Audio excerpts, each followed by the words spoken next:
Gold price snaps third longest gains since 1971 as everything else rises with bond yields.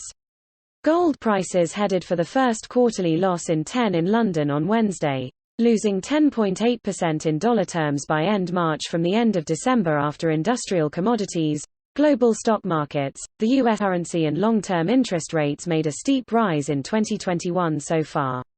Crude oil today edged back towards $60 per barrel but held on track for its third quarterly gain in a row after making its steepest fall on record during Q1 2020's COVID crash, down over 66% for the quarter and turning negative at one point. Despite slipping Wednesday, the MSCI World Index of Developed Economy Equities has now risen 4.3% from New Year's Eve, setting fresh all-time highs in mid-February. The dollar has meantime rallied 3.5% from end December's near three-year lows against the world's other major currencies. 10-year U.S. Treasury yields today reached 1.72%, some 80 basis points above New Year's Eve to mark the second steepest quarterly rise of the last decade in Washington's borrowing costs. Gold's $200 price drop took it back down overnight to start March's 9-month low of $1,678 per ounce, snapping a run of 9 consecutive quarterly gains, the third longest since the metal was unpegged from the $50 years ago this summer. Gold's number one consumer nation China today saw wholesale prices on the Shanghai Gold Exchange retreat to the lowest since March last year at 356 yen per gram.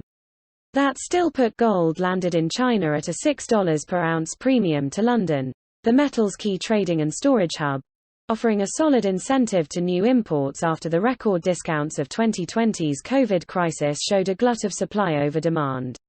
Allowing for India's heavy but reduced gold import duties, wholesale prices in the number 2 consumer nation have now shown a premium to London quotes every week this year according to data from Reuters.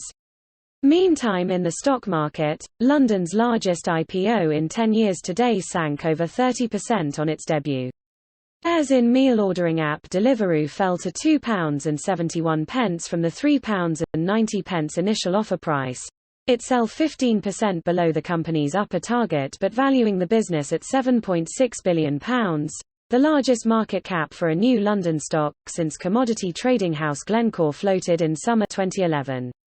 Founded in 2013, and now billing itself as the future of food, Deliveroo saw sales grow 64.3% in 2020 to £4.1 billion with underlying losses down 29.5% for the year to £224 million.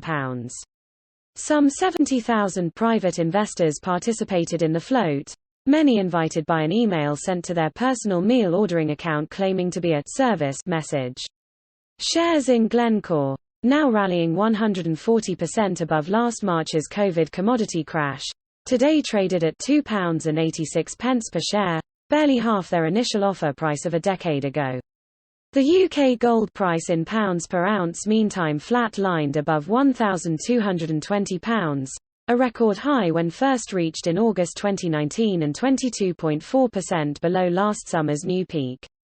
While the Bank of England's base rate remains at 0.10%, the yield on 10-year gilts today held above 0.83% per annum, the highest such government borrowing cost for the UK government since New Year 2020 but a record low when first reached in the aftermath of 2016's Brexit referendum shock.